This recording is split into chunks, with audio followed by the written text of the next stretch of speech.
தேர்தல் பணியெல்லாம் சிறப்பாகவே நடந்தது.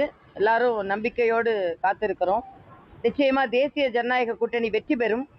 அதில் எந்த சந்தேகமும் இல்லை. நான் தமிழக மக்கள் ஒரு மாற்றத்திற்கு வாக்களித்திருக்கிறார்கள் என்று நான் நம்புகிறேன்.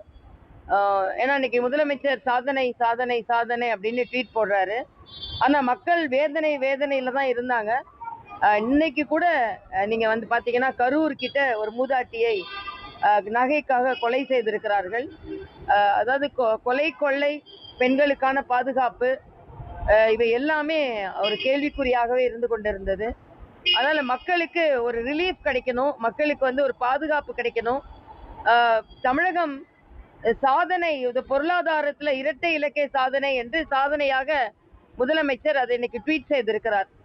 ஆனா இந்த பொருளாதார வளர்ச்சிக்கு மத்திய அரசு கொண்டு வந்த அடிப்படை வசதிகள், மத்திய அரசு கொண்டு வந்த பல திட்டங்கள், பொருளாதார ரீதியான பல திட்டங்கள், இவை எல்லாமே கூட சேர்ந்துதான் ஒரு மாநிலத்தின் வளர்ச்சியை ஏற்படுத்துகிறது. அதனால இன்னைக்கு இந்த ஏர்போர்ட் விரிவாக்கத்துல இருந்து, போர்ட் விரிவாக்கத்துல இருந்து, சாலை விரிவாக்கத்துல இருந்து இதுவரைக்கும் இல்லாத அளவிற்கு மத்திய அரசு தமிழகத்தின் மீது அடிப்படை வசதிகளிலையும் முதலீடு செய்திருக்கிறார்கள்.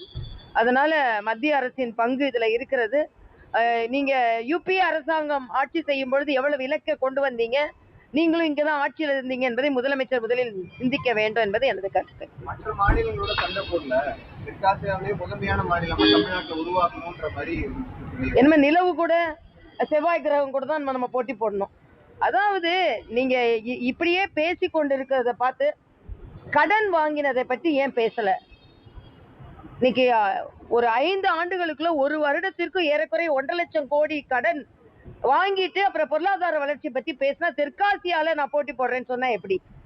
அதனால உலக தரத்துல மரியாதைக்குரிய பாரத பிரதமர் உலக அரங்கில நட்பை ஏற்படுத்தி அவர் உலக அரங்கில வளர்ச்சியை அவர் பதிவு செய்து வருகிறார். நீங்க சும்மா வார்த்தைகளை தெற்காசியா கூட தான் என்ன நான் போட்டி அப்படின்னு சொன்னா, மற்ற மாநிலங்களும் ஏறக்குறைய வளர்ந்துதான் வருகிறது. நீங்க மற்ற மாநிலங்களை புறந்தள்ளி விட்டு தெற்காசியாவுக்கு தான் போறேன் அப்படின்னு சொல்றதே ஒரு பொய்யான தோற்றம் என்பதுதான் எனது கருத்து. நீங்க அதிகமா கடன் வாங்கியிருக்கீங்க, அதிகமா செலவழித்து இருக்கிறீர்கள். இதுவரைக்கும் சுதந்திர இந்தியாவில விகிதாச்சாரத்துல ஒரு வருடத்திற்கு இவ்வளவு அதிகமான கடன் தமிழக அரசு வாங்கினதே கிடையாது. அதனால அந்த கடனை வாங்கிவிட்டு எப்படி பொருளாதார நிர்வாகம் என்று சொல்வார்கள்? அது மாதிரி டாஸ்மாக குறைக்கிறேன், நாங்க 40,000 கோடி டாஸ்மாக்ல வருமானத்தை வைத்துக் கொண்டு மட்டுமே இவர்கள் பொருளாதார மேம்பாடை எப்படி பேசுகிறார்கள்? அந்நிய முதலீடுன்னு சொன்னாங்க. கடைசி வரைக்கும் அந்நிய முதலீடுகளை வெள்ளை அறிக்கை அவங்க கொடுக்கவே இல்லை. எத்தனை அந்நிய முதலீடு கொண்டு வந்தோம், எத்தனைக்கு MOU சைன் பண்ணோம், எவ்வளவு முதலீடு வந்தது, எவ்வளவு லாபம் வந்தது, எதை பத்தியும் ஒரு கருத்தும் இல்ல. அதனால சும்மா அதெல்லாம் பொய்யறிக்கை என்பதுதான் எனது கருத்து. தமிழக வெற்றி கழக தலைவர் விஜய்க்கு நீதிமன்றம் கண்டனம் தெரிவித்திருக்காங்க. குறிப்பா குழந்தைகளை வாக்கு சேகரிப்புக்காக பயன்படுத்தக்கூடிய விதம் அப்படிங்கிற ஒரு இதை எப்படி பார்க்க? இல்ல, இது உண்மையிலேயே ரொம்ப ரொம்ப ஆழ சிந்திக்கக்கூடிய ஒன்று. விஜய் வந்து ஒரு நல்ல நடிகரா இருக்கலாம், ஆனா அவரு குழந்தைகளை இன்ஃப்ளூயன்ஸ் பண்ணி அம்மா அப்பாட்ட அடம் பிடிங்க அப்படின்லாம் சொல்றது சாதாரணமாவே குழந்தைகளை வந்து பிரச்சாரத்துக்கு ஈடுபடுத்த கூடாது என்பது நிதி ஒரு ரூலாவே இருக்கும் பொழுது, விதியாகவே இருக்கும் பொழுது, குழந்தைகளை அவங்க மனதில வந்து ஒரு தவறான கருத்தை விதைப்பதை போல அவங்கெல்லாம் படிக்கணும். அந்த படிச்சுட்டு அந்த குழந்தைங்களோட எதிர்காலத்தை பத்தி அவங்க சிந்திக்கணும்.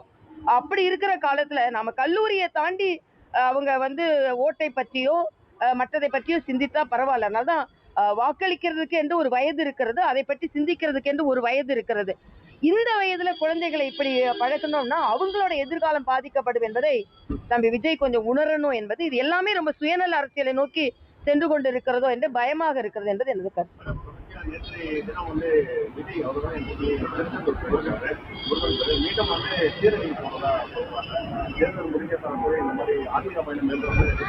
முன்கூட்டியே எந்த மதம் சார்ந்தும் பேசல. திருப்பரங்குன்றம் விஷயம் ஒரு பக்கம் போயிட்டு இருந்துச்சு, இஸ்லாமியர்களையும் ஒரு பக்கம் ஏதாவது பேசிக்கிறப்ப மற்ற கட்சிகள் அப்படி இருக்கிறப்ப, அதாவது தேர்தலுக்கு முன்னாலே எந்த அடையாளத்தையும் நான் காண்பிக்க மாட்டேன், யாருக்கும் எந்த ஆதரவும் செய்ய மாட்டேன்.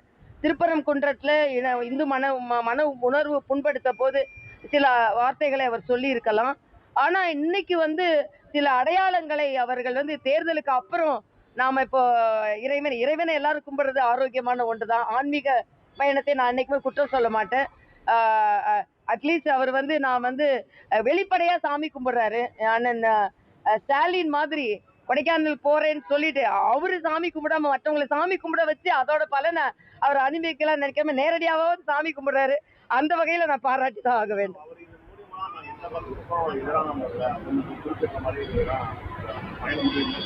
இல்ல அதுதான் இது வந்து அரசியல். அதுக்கு முன்னால அவங்க சில அடையாளங்களை காமிக்கிறாங்க. அதுக்கப்புறம் தேர்தல் முடிஞ்ச அப்புறம் அந்த வாக்குகள் கிடைச்ச அப்புறம் வேற அடையாளங்களை காண்பிக்கிறாங்க. இதுவெல்லாம் வந்து ஒரு ஆரோக்கியமான அரசியல் இட்டு செல்லுமான்னு. இன்னொன்னு, வேற கட்சியை சார்ந்தவர்கள் ஒரு கோயிலுக்கு போனா உடனே அவங்க வந்து மதவாதிகள் அப்படின்னு ஒரு அடையாளம் குற்றப்படுகிறார்கள். மற்றவர்கள் போகும்போது நாங்க எங்களை பொறுத்த வரைக்கும் ஆன்மீக தேடல் ஆரோக்கியமான ஒன்றுதான் நான் எடுத்துக்கொள்வேன். தமிழ்நாட்டில் விசில் புரட்சி நடந்திருக்கிறதா செங்கோட்டையன் இருக்காரு. 200க்கும் மேற்பட்ட தொகுதிகள் வெல்லும், எங்களுடைய வெற்றி யாரும் தவிர்க்க முடியாது, தடுக்க முடியாது. இதெல்லாம்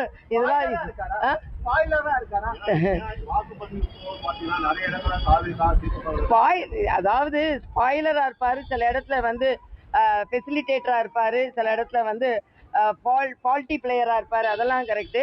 பட் 200 தாண்டி விசில் போகும் அப்படின்றதெல்லாம் இது ஓவரான சத்தம். இது விசிலான சாதாரண சத்தம் இல்ல, இது அபரிதமான சத்தம். அந்த சத்தம் வந்து விசில் சத்தம் இல்ல. இவர் சொல்றது பார்த்தா பாம் சத்தம் மாதிரி சொல்றாரு. 200 அது 200 விசிலுக்குன்னு ஒரு சத்தம் இருக்கு. அந்த தாண்டி அவ்வளவு பெரிய சத்தத்தை எல்லாம் போட முடியாது. இது வெடி சத்தம் மாதிரி சொல்றாரு. வெடிக்குன்னு ஒரு சத்தம் இருக்கு. அதனால விசில் சத்தம் 200 எல்லாம் தாண்டதுன்றது ஒரு மிக பிரம்மாண்டமான கனவு. அது அண்ணன் செங்கோட்டையன் போன்றவர்கள் ஒரு கோட்டை கட்டுவதுன்றது ஒரு எப்படிப்பட்ட கனவுன்றது எல்லாருக்கும் புரியும். அதனால அமைச்சரவைக்கான பட்டியலாம் வெளியிடப்பட்டிருக்கு, இலாக்காக்கள் பிரிக்கப்பட்டிருக்கிறது, குறிப்பிட்ட நபர்கள் குறிப்பிட்ட அமைச்சரவை கொடுக்கப்படுறதா வந்து கனவு காணுவதற்கு அத்தனை பேருக்கும் உரிமை இருக்கிறது. அதனால நல்ல கனவு காணட்டும். மிஞ்சி மிஞ்சி போனா 4ஆம் தேதி வரைக்கும் என்னென்ன கனவு காணுவாங்களோ 4ஆம் தேதி வரைக்கும் கனவு காணுவாங்க, அவ்வளவுதானே. அதனால கனவு காணட்டுமே.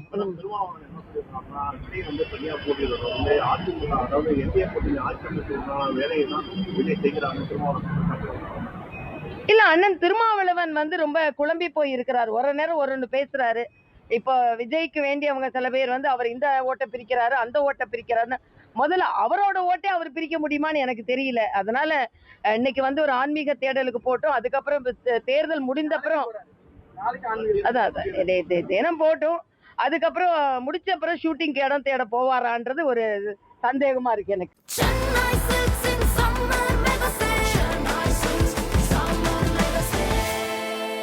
The Chennai Silks in Mega Summer Sale.